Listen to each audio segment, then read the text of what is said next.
সকলে আমরা দরুদ শরীফ পড়ি। আল্লাহুম্মা সাল্লি আলা মুহাম্মাদিন ওয়া আলা আলি মুহাম্মাদ কামা সাল্লাইতা আলা ইব্রাহিম ওয়া আলা আলি ইব্রাহিম ইন্নাকা হামিদুম মাজিদ। اللهم بارك على محمد وعلى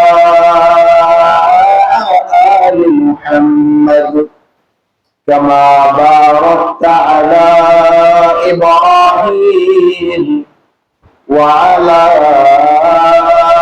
آل إبراهيم إنك حميد مجيد।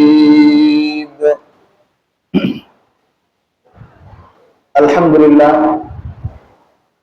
আল্লাহ রাব্বুল আলামিনের শানে পাকে হাজার লাখো কোটি শুকরিয়া,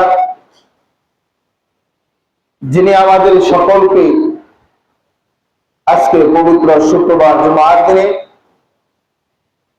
জিলকদ মাসের শেষ জুমায় আমাদের সকলকে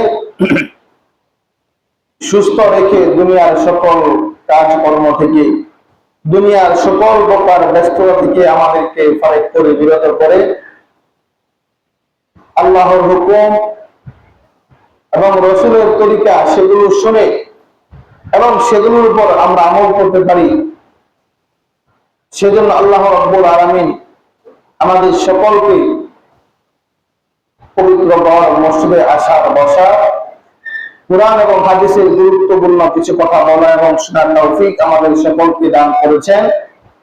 এজন্য আমরা সকলেই অন্তরস্থল থেকে হৃদয়ের সবটুকু ভালোবাসা উজাড় করে রব্বে কারিমের মাওলা পাকের শুকরিয়া আদায় করি, সকলে বলি আলহামদুলিল্লাহ।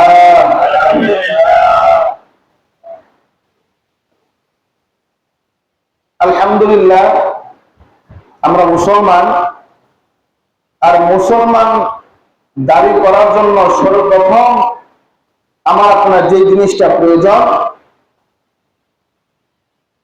মুসলমান হতে হলে যে জিনিসটা সর্বপ্রথম আমাদের প্রয়োজন, সেই জিনিসটার নাম হলো ঈমান। কি নাম? ঈমান। যার মধ্যে ঈমান থাকবে ওই ব্যক্তিকেই বলা হবে মুসলমান। আর যাদের মধ্যে ঈমান থাকবে না, তারা যত ভালো কাজই করুক না কেন, তারা মুসলমান হতে পারে না। এজন্য সর্বপ্রথম আমাদেরকে যেই জিনিসটা অর্জন করতে হবে, যেই জিনিসটার প্রতি আমাদেরকে শক্ত করে মজবুত করে ধরে রাখতে হবে, সেই জিনিসটার নাম হলো ঈমান। আল্লাহ রাসূল সাল্লাল্লাহু আলাইহি ওয়াসাল্লাম বলেন, সর্বপ্রথম আমাদের ঈমানকে ঠিক রাখতে হবে, তারপর নামাজ, তারপর হজ, তারপর রমজানের রোজা, তারপরে যাকাত। এরকম পাঁচটা জিনিস, এটা হলো ইসলামের খুঁটি। এই পাঁচটা জিনিস যে মুসলমান, যে ব্যক্তি ঠিক রাখবে, তাহলে সে পরিপূর্ণভাবে ইসলামকে ঠিক রাখবো, ইসলামকে মানবে। এখন এই পাঁচটা খুঁটির মধ্যে সর্বপ্রথম যে খুঁটি আপনার, সেই প্রথম খুঁটি স্তম্ভ যদি আপনার ঠিক থাকে, তাহলে বাকিগুলো আপনি করতে পারবেন। ঠিক না? আপনার যদি প্রথম স্তম্ভ, প্রথম খুঁটি যদি আপনার ঠিক না থাকে, প্রথম জিনিসটা যদি আপনার মধ্যে না থাকে, আপনার অন্তরে না থাকে, আপনি যদি প্রথমটাকে না মানেন, তাহলে বাকিগুলো আপনাকে আর মানতে হবে না। যদি আপনি প্রথম এক নাম্বার যে ঈমান আছে, ঈমানকে যদি আপনি গ্রহণ করে নেন, ঈমানের স্বাদ আপনি গ্রহণ করেন, তখনই আপনাকে 5 ওয়াক্ত নামাজ সঠিকভাবে পড়তে হবে, হজ ফরজ হলে হজ করতে হবে, যাকাত ফরজ হলে যাকাত দিতে হবে, রমজানের রোজাগুলো, ফরজ রোজাগুলো সঠিকভাবে রাখতে হবে। এরপরে হলো বাকি যে জিনিসগুলো আছে, সকল জিনিসগুলো আপনাকে অক্ষরে অক্ষরে পালন করতে হবে। ঠিক না?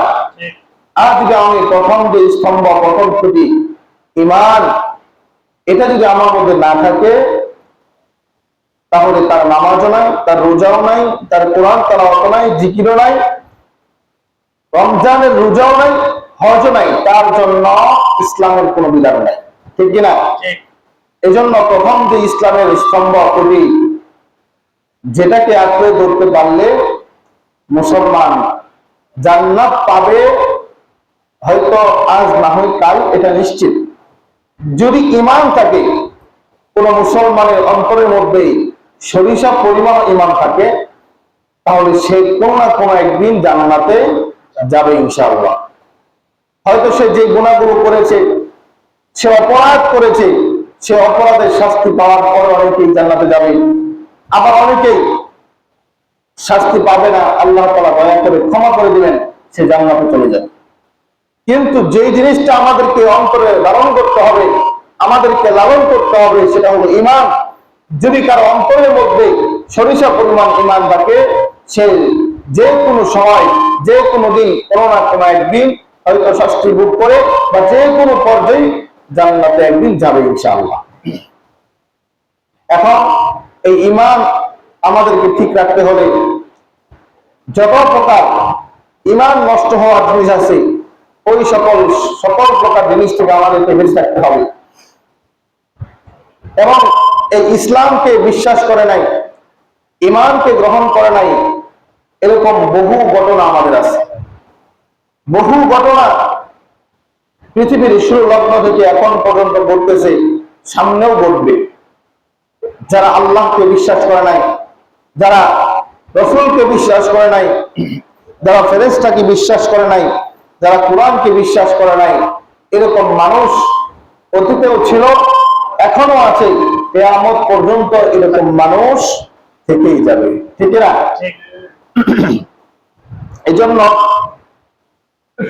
আল্লাহ রাব্বুল আলামিন আমাদেরকে এত সুন্দর একটা জিনিস আমাদেরকে দান করেছেন, এত বড় নিয়ামত দান করেছেন, যে নিয়ামত হলো ঈমান। আজকে আমরা মুসলমান হিসেবে যে জন্মগ্রহণ করেছি, আজকে আমার আপনার জন্ম অন্য একটা ধর্মের গড়ে তো হতে পারত, ঠিক না? কিন্তু আল্লাহ রাব্বুল আলামিন দয়া করে, মায়া করে, ভালোবেসে, মহাব্বত করে আমাদেরকে মুসলমানের ঘরে জন্মগ্রহণ করাইছেন। আর মানে এটাই তো আমার জন্য সর্বপ্রথম একটা সুসংবাদ এবং সৌভাগ্যের বিষয়, ঠিক না? এখন আল্লাহ রাব্বুল আলামিনের যে হুকুমগুলো আছে, সেই হুকুমগুলো আমাদেরকে অক্ষরে অক্ষরে পালন করার চেষ্টা করতে হবে ইনশাআল্লাহ। এই জন্য আল্লাহর উপর পরিপূর্ণ বিশ্বাস, পরিপূর্ণ আস্থা আমাদেরকে রাখতে হবে। রাসূলের উপর পরিপূর্ণ বিশ্বাস আমাদেরকে রাখতে হবে।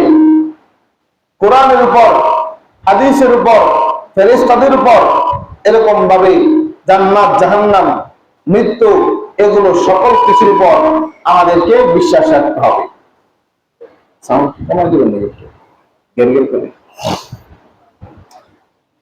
এজন্য আমি কোরআন কারীম থেকে যে আয়াতটুকু তেলাওয়াত করেছি, যে গুরুত্বপূর্ণ সূরাটা আমি তেলাওয়াত করেছি, আল্লাহ রাব্বুল আলামিন গুরুত্বপূর্ণ এই সূরার মধ্যে বলেন, কুল হুয়াল্লাহু আহাদ আল্লাহুস সামাদ লাম ইয়ালিদ ওয়া লাম ইউলাদ ওয়া লাম ইয়াকুল লাহু কুফুয়ান আহাদ।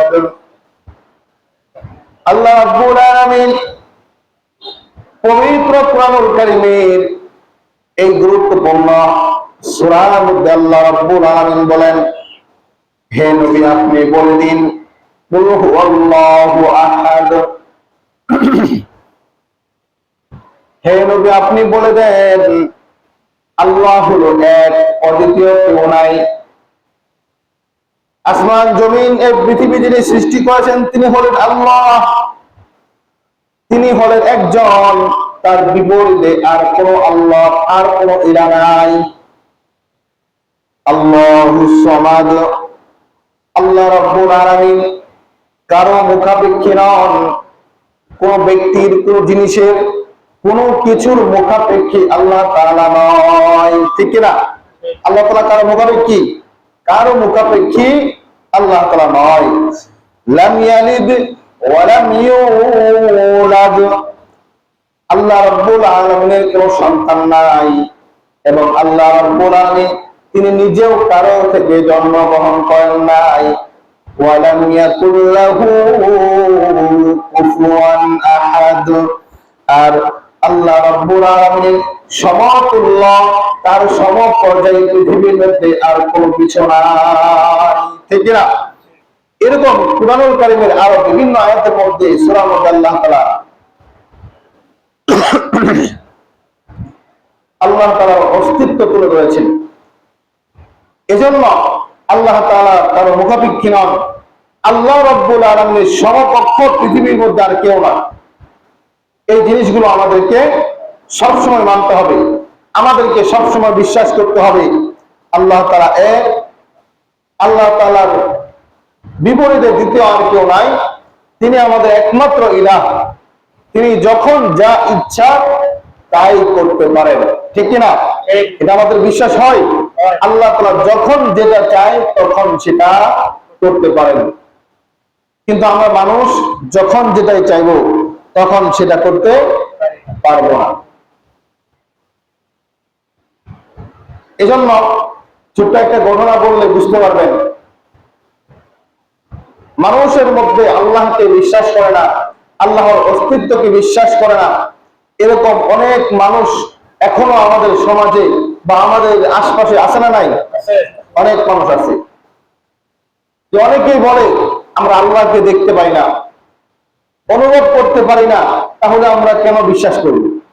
অনেকেই বলে কি বলে না? সব কিছুই দেখার মধ্যে বিশ্বাস এরকম নয়, সেটা আমরা আমাদের নিজেদের দিকে তাকালে বুঝতে পারি। যেমন দেখেন, আমার একটা চক্ষু আছে, আমার এই চোখের মধ্যে দৃষ্টিশক্তি আছে, ঠিক না? আমি যে দৃষ্টিশক্তির কারণে আমি আপনাকে দেখতে পাচ্ছি, আপনি আমাকে দেখতে পাচ্ছেন, এই দৃষ্টিশক্তি কি দেখা যায়? এটা দেখার জিনিস, কিন্তু আমি বিশ্বাস করি যে না, দৃষ্টিশক্তি এটা আছে। তাহলে যে দৃষ্টিশক্তি আমি দেখতে পারলাম না অথচ তাকে বিশ্বাস করলাম। একজন মানুষ, তার দুইটা কান আছে, সে এই কান দিয়ে শ্রবণ করতে পারে, শুনতে পারে, কিন্তু যে শোনাটা যে শুনে, এটা কি দেখা যায়? দেখা যায় না, কিন্তু আমাদেরকে বিশ্বাস করতে হয়। আমি কথা বলতেছি, আমার এই কথার মধ্যে যে আওয়াজগুলো বের হচ্ছে, এই আওয়াজগুলো কিন্তু দেখা যায় না। দেখা যায়? দেখা যায় না, কিন্তু আমাকে বিশ্বাস করতে হয়। ঠিক তেমনি ভাবে আল্লাহ তাআলাকে দেখা যায় না, ঠিক আছে, কিন্তু আল্লাহ তাআলাকে দুনিয়ার সকল জিনিসের মাধ্যমে, সকল জিনিসকে অনুমান করে দেখে আমাদেরকে বুঝতে হবে যে এই সব কিছু অটোমেটিক চলে না, অটোমেটিক তৈরি হয় নাই, এমনি এমনি আসে নাই, বরং এটাকে তৈরি করার জন্য পিছনে একজন ব্যক্তি আছে, ঠিক না? তিনি কে? তিনি হলেন আল্লাহ। আসমান যিনি সৃষ্টি করেছেন তিনি হলেন আল্লাহ। এই জমিন যে সৃষ্টি করেছেন তিনি হলেন আল্লাহ। এরকম ভাবে নদী, সাগর, বৃক্ষলতা, প্রাকৃতিক যত কিছু আছে সকল কিছু যিনি সৃষ্টি করেছেন তিনি হলেন কে? আল্লাহ।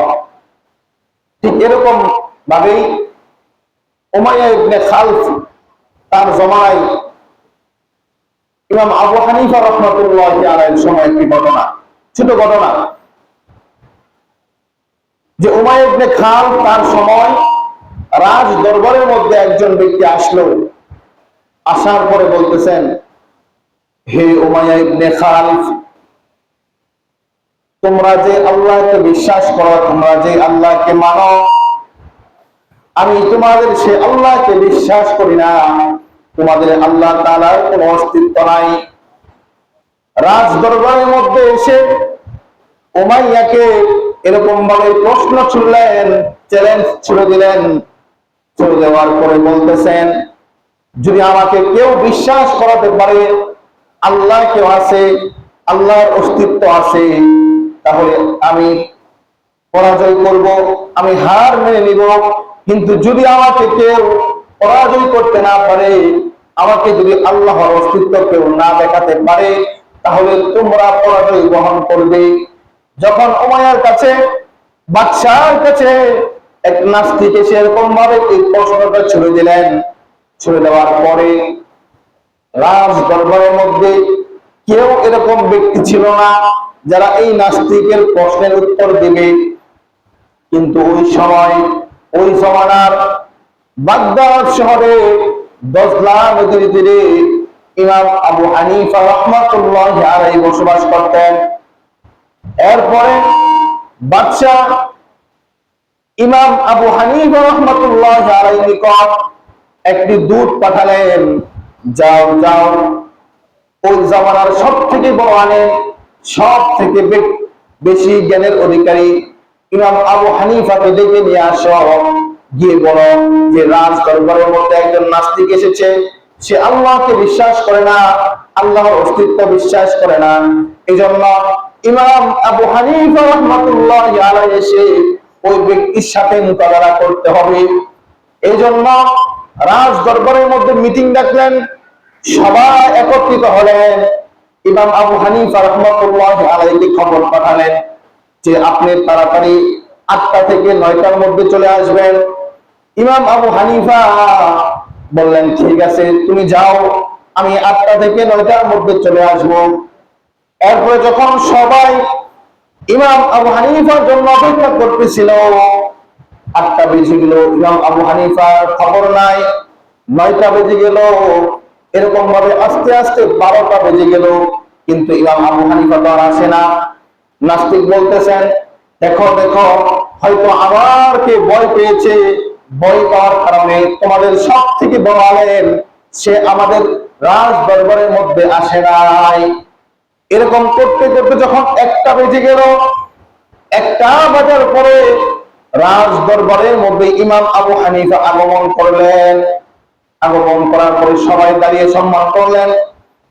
উমাইয়া ইবনে খালদ বাদশা বললেন, কি ব্যাপার, আপনাকে বললাম 8টা থেকে 9টার মধ্যে আসার জন্য, রাত 1টা বেজে গেল, আপনি মাত্র আসলেন, কেন এত দেরি হলো, কি সমস্যা হয়েছিল? ইমাম আবু হানিফা বলেন, তাহলে আমার বর্ণনা শুনেন।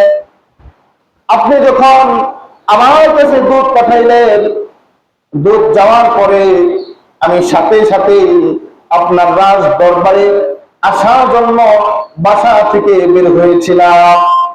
বের হওয়ার পরে আমি যখন দজলা নদীর তীরে আসলাম, আসার পরে দেখি কোনো নৌকা নাই, কোনো মাঝি নাই। কিন্তু এখন আমি এই নদীটা পার হব কি করে, আমি নদীর ও পারে যাব কি করে? এই জন্য আমি দাঁড়িয়ে দাঁড়িয়ে অপেক্ষা করতেছিলাম। হঠাৎ করে অপেক্ষা করতে করতে আমি দেখতে পেলাম নদীর মাঝখান থেকে এমনি এমনি অটোমেটিক কিছু তক্তা নদীর মাঝখান থেকে বেশি উঠলো। সুবহানাল্লাহ।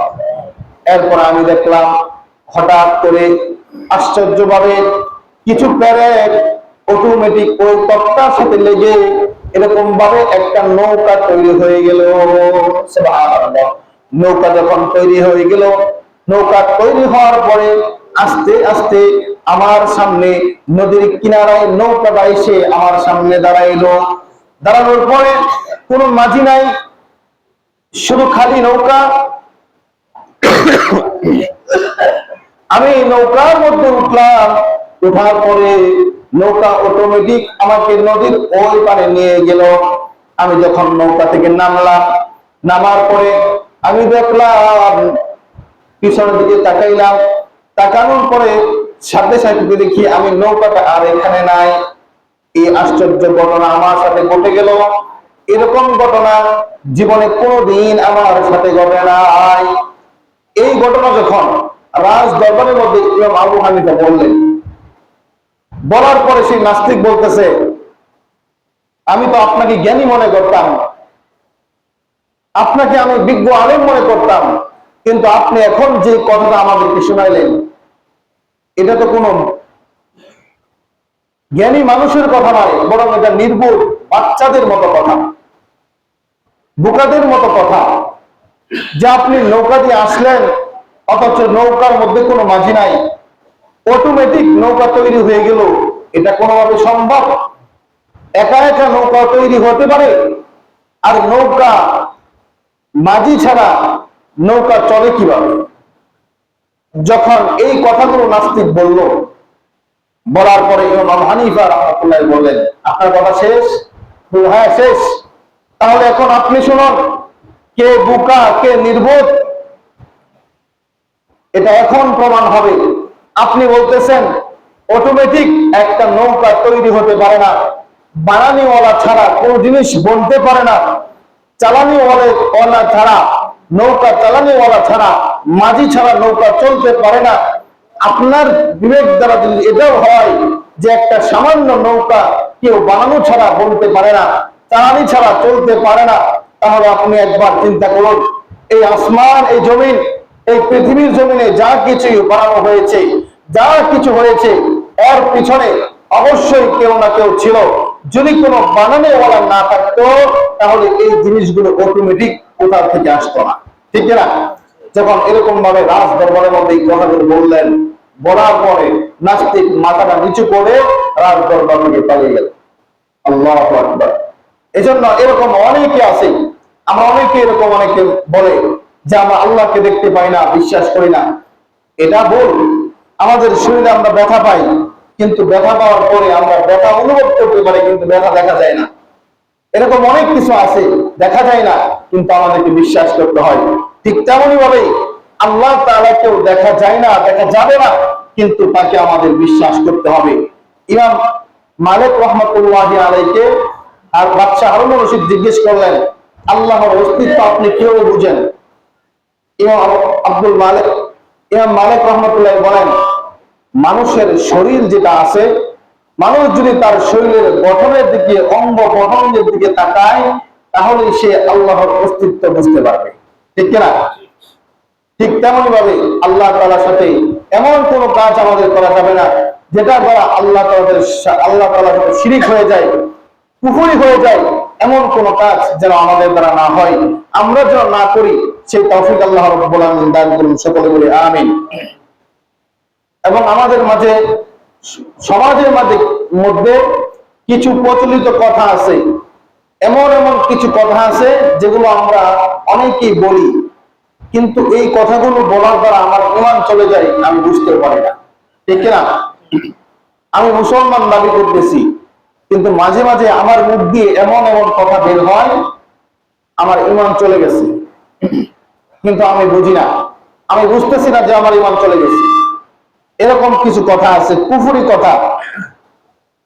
তার মধ্যে এক নম্বর হলো, আমাদের মাঝে অনেকে আছে যে অনেক রাগ হয়, মাথা গরম হয়ে যায়, রাগের মাথায় অনেকে আমরা আল্লাহ এবং রাসূলকে গালি দিই, আছে না নাই?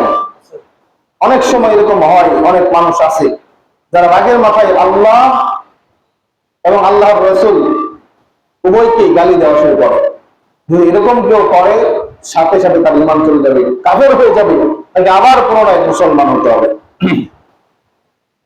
এরপরে 2 নাম্বার, আমাদের মাঝে অনেকে আমরা আছি, আল্লাহ রাব্বুল আলামিন যে হুকুম আমাদের উপর দিয়েছেন, রাসূলের যে তরিকা আমাদের উপর আছেন, আমরা সেগুলোকে ভুল মনে করি, আমরা বুঝা মনে করি যে এগুলো তো ঠিক না। আল্লাহ রাব্বুল আলামিনের যে হুকুমগুলো আমাদের উপর আছে, আপনি পালন করেন আর না করেন সেটা আপনার বিষয়, কিন্তু এটা নিয়ে মন্তব্য যদি আমরা কেউ করি, আল্লাহ রাসূলের হাদিসকে নিয়ে কথাকে যদি আমরা কেউ মন্তব্য করি, তাহলে আমাদের ঈমান থাকবে কি থাকবে না? ঈমান থাকবে না। আল্লাহর যত হুকুম আছে আমি যদি পারি মানবো, না মানলে চুপ থাকবো, কিন্তু ওইগুলো নিয়ে কোনো মন্তব্য আমরা করবো না। রাসূলের কোনো কথাকে নিয়ে আমরা মন্তব্য করবো না। আমার স্বার্থ হলে মানবো, না হলে চুপ থাকবো। মানি না, এটাই তো আমার অপরাধ, এর মধ্যে আবার আমি বাড়তি কথা বলি। এই জন্য সাবধান, আমরা কখনোই আল্লাহ হুকুম, রাসূলের যে কথা আছে, এগুলো আমরা অমান্য করব না এবং সেগুলো নিয়ে আমরা সমালোচনা করব না, ইনশাআল্লাহ। এরপরে 3 নাম্বার, আমাদের মাঝে অনেকে আছে ফেরেশতাদেরকে নিয়ে কটূক্তি করে, ফেরেশতাদেরকে বিশ্বাস করে না। সাবধান, যেরকম হয় আমাদের ঈমান থাকবে না। এরপরে আমাদের মাঝে অনেকে আছে ফেরেশতা হুর গিলমান আছে।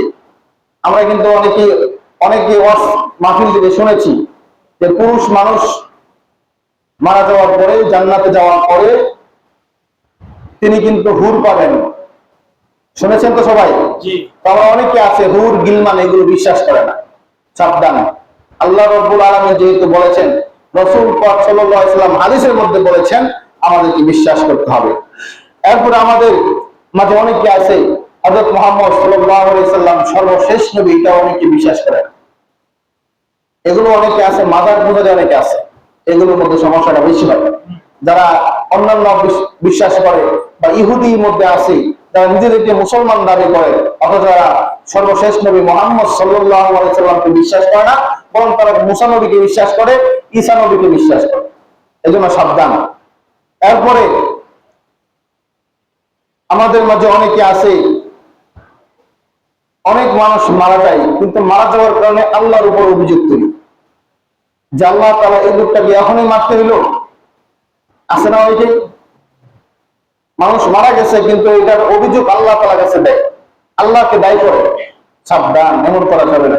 তার হায়াত এই পর্যন্ত ছিল, এই জন্য সে এই পর্যন্ত বেঁচে ছিল, তার হায়াত শেষ, সে মারা গেছে।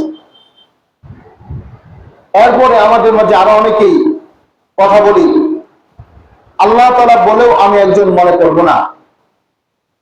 আল্লাহ তাআলা অনেক হুকুম দিচ্ছেন, অনেক কিছু করছেন, আল্লাহ তাআলা আমাদেরকে এই আদেশ দিচ্ছেন, হুকুম দিচ্ছেন, আমরা অনেকেই বলি আমি এটা করবো না। তাতে কার কি? অনেকে আমরা আল্লাহ তাআলার সাথে টক্কর দেই। সাবধান, এরকম করা যাবে না। এরপরে বিশেষ করে একটা কথা, মোটামুটি অনেকে আমরা অনেকেই বলি, নামাজ পড়লাম, এই কথা কিন্তু অনেকেই বলে। যখন আমরা নামাজে দাওয়াত দেই তখন অনেকেই বলে নামাজ পড়ে লাভ কি? বলে না অনেকেই? অনেক মানুষ কিন্তু বলে ফেলে, যখন আপনি একটু বেশি তাকে দাওয়াত দিবেন, নামাজের কথা বলবেন, তখন বলে এই মেয়ে আপনি নামাজ দিয়ে কি লাভ? আপনি তো নামাজ পড়তেছেন, দেখি তো আপনার কোন বলবেন কোন নাই, বলে কিন্তু অনেকেই। সাবধান, এই কথা যদি মুখ দিয়ে কখনো বের হয় যে নামাজ দিয়ে কি হবে, সাবধান, শেষ, আপনার ঈমান চলে যাবে, আপনার আর কোনো আমল কোনো কিছুই গ্রহণযোগ্য হবে না। এরপর অনেক মানুষ আছে আযান নিয়ে কটূক্তি করে, আছে না নাই?